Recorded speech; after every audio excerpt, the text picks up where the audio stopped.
ఓం శ్రీ గణేశాయ నమః. ఓం శ్రీ వేదవ్యాసాయ నమః. ఓం నమో భగవతే వాసుదేవాయ. మహాభారత గ్రంథ పారాయణలో భాగంగా ఈరోజు మనం 304వ రోజుకు వచ్చేసాము. భీష్మ పర్వంలో ఉన్నాము. శ్రీ భగవద్గీతలోని 9వ అధ్యాయంలో ఉన్నాము. రాజవిద్య రాజగుహ్య యోగం గురించి తెలుసుకుందాము. ఇందులో మనకు దుఃఖసాగరమైన సంసార సాగరం నుండి ఏ విధంగా బయటపడాలి అనే దాని గురించి కృష్ణ పరమాత్మ తెలియజేయడం జరుగుతుంది. సర్వజీవులకు సమస్త సృష్టి ప్రాణికోటిలోని అన్ని స్వరూపాలను నేనే అని చెప్పడం జరుగుతుంది. చాలా బాగుంటుంది. చివరి వరకు స్కిప్ చేయకుండా చూడండి. హరే కృష్ణ. నారాయణం నమస్కృత్య నరం చైవ నరోత్తమం దేవీం సరస్వతిం వ్యాసం తతో జయముధీరయేత్. ఇక మనం పారాయణలోనికి వెళ్ళిపోదాము. శ్రీకృష్ణ భగవానుడు చెప్పసాగాడు, దేనిని తెలుసుకుంటే దుఃఖస్వరూపమైన సంసారం నుండి విముక్తుడవు కాగలవో ఆ పరమ గుహ్యమైన విజ్ఞాన సహితమైన జ్ఞానాన్ని అసూయరహితుడవైన నీకు చక్కగా వివరిస్తాను. ఈ విజ్ఞాన సహితమైన జ్ఞానము విద్యలన్నింటికీ రాజు వంటిది, రహస్యాలన్నింటిలోనూ రాజు వంటిది, అతి పవిత్రము అత్యుత్తమము అయినది, ప్రత్యక్ష ఫలస్వరూపము, ధర్మయుక్తము, సాధన చేయడానికి అతి సులభము, నాశరహితము అయినది. శత్రున్ తప ఈ పైన పేర్కొన్న ధర్మమునందు శ్రద్ధ లేనివాడు నన్ను పొందక మృత్యురూపమైన సంసార చక్రంలో భ్రమిస్తూ ఉంటాడు. నీటితో మంచు పరిపూర్ణమై ఉన్నట్లుగా ఈ సంపూర్ణ జగత్ అంతా నిరాకారుడైన నాలో పరిపూర్ణమై ఉన్నది.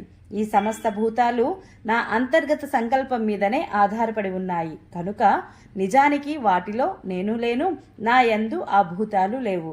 భూతములను సృష్టిస్తున్న, పెంచి పోషిస్తున్న నా ఈశ్వరీయ యోగశక్తిని చూడు. వాస్తవానికి వాని యందు నా ఆత్మ లేదు.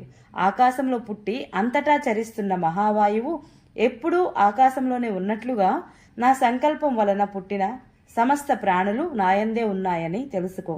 అర్జున, కల్పాంతమునందు సమస్త ప్రాణులు నాదైన ప్రకృతిని పొందుతాయి. కల్పాది యందు తిరిగి వాటిని నేను సృష్టిస్తాను. తమ తమ ప్రకృతులకు వసులై ప్రకృతి బలం వలన పరతంత్రమై ఉండే ఈ సమస్త భూత సముదాయమును వారి వారి కర్మలను అనుసరించి మరలా నేను సృష్టిస్తూ ఉంటాను. అర్జున, ఆ కర్మల యందు ఆసక్తి లేక ఉదాసీనుని వలె ఉండే పరమాత్మనైన నన్ను ఆ కర్మలు బంధించలేవు. అర్జున, అధిష్టాతనైన నా ఆజ్ఞ చేతనే ప్రకృతి చరాచర సహితమైన ఈ జగత్తును నిర్మిస్తోంది. ఈ కారణంగానే ఈ సంసార చక్రం పరిభ్రమిస్తోంది.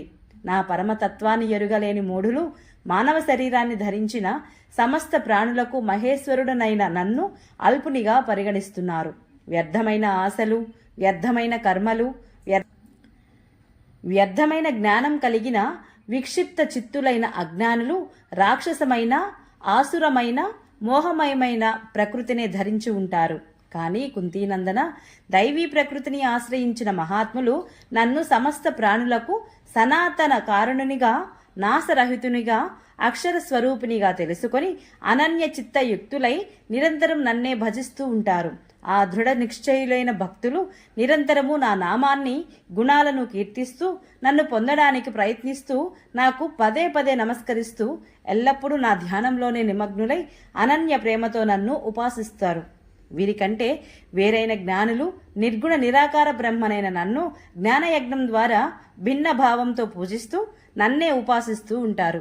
ఇంకా కొంతమంది నన్ను భిన్న భిన్న దేవతామూర్తులుగా భావించి విరాట్ స్వరూపుడనైన నన్ను, పరమేశ్వరుడైన నన్ను ఉపాసిస్తూ ఉంటారు.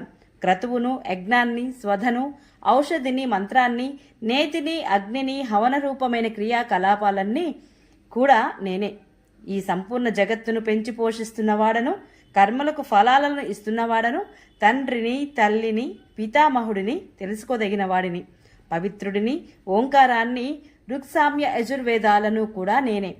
పొందదగిన పరమపదాన్ని పెంచి పోషించేవాడిని, అందరికీ ప్రభువును, శుభాశుభాలను వీక్షిస్తూ ఉండేవాడిని, అందరికీ వాసస్థానాన్ని శరణు పొందదగిన వాడిని, ప్రత్యుపకారం ఆశించకుండా మేలు చేసేవాడిని, ఉత్పత్తి ప్రళయ రూపుడను, అందరి ఉనికికి కారణమైన వాడిని, నిధాన అవ్యయాలకు కారణుడైన వాడను కూడా నేనే. నేనే సూర్యుని రూపంలో తప్పింపజేస్తున్నాను, వర్షాన్ని నిగ్రహిస్తున్నాను, కురిపిస్తున్నాను. అర్జున, నేనే అమృతాన్ని, నేనే మృత్యువును, సదసత్తులు కూడా నేనే. 3 వేదాలను విధించిన సకామ కర్మలను చేసేవారు సోమరసాన్ని పానం చేసేవారు, పాపాలు నశించి పవిత్రులైన వారు నన్ను యజ్ఞాల ద్వారా ఆరాధించి స్వర్గప్రాప్తిని కోరుకుంటున్నారు. వారు తమ పుణ్యాలకు ప్రతిఫలంగా స్వర్గలోకాన్ని పొంది అక్కడ దేవతతో కలిసి దివ్య భోగాలను అనుభవిస్తారు. వారు విశాలమైన ఆ స్వర్గలోకాలను అనుభవించి పుణ్యం నశించిన తదుపరి మర్త్యలోకాలన్నీ పొందుతారు. ఈ రీతిగా స్వర్గాన్ని అందించే 3 వేదాలలో చెప్పబడిన సకామ కర్మలను ఆశ్రయించిన వారు, భోగాలను కోరుకునేవారు పదే పదే వస్తూ పోతూ ఉంటారు. అనన్య ప్రేమతో పరమేశ్వరుడనైన నన్ను నిరంతరము చింతన చేస్తూ నిష్కామ భావంతో ఉపాసించే వారి యొక్క యోగక్షేమాలను నేనే కనిపెట్టి ఉంటాను.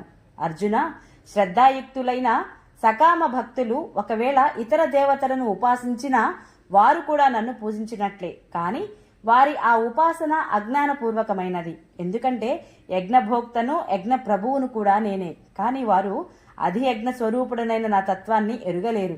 ఆ కారణంగానే పతితులవుతూ ఉంటారు. దేవతలను పూజించేవారు దేవతలనే పొందుతారు. పితృగణాలను ఆరాధించేవారు పితరులనే పొందుతారు. భూతాలను పూజించేవారు భూతాలనే పొందుతారు. నా భక్తులు నన్నే పొందుతారు. కనుకనే నా భక్తులకు పునర్జన్మ లేదు. ఎవరైనా భక్తుడు నా కోసం ప్రేమతో పత్రం కాని, పుష్పం కాని, ఫలం కాని, తోయం కాని అర్చిస్తే ఆ నిష్కామ భక్తుడు అంతఃకరణ శుద్ధి కలవాడు సమర్పించిన ఆ పత్ర పుష్పాదులను నేను ఆ సగుణ రూపాన్ని ధరించి ప్రేమతో స్వీకరిస్తాను.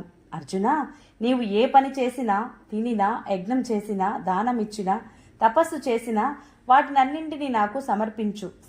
సమస్త కర్మలను భగవంతునికి సమర్పించడం అనే సన్యాస యోగంతో కూడుకొని శుభాశుభ ఫలరూపమైన కర్మబంధనాల నుండి ముక్తుడవు కాగలవు.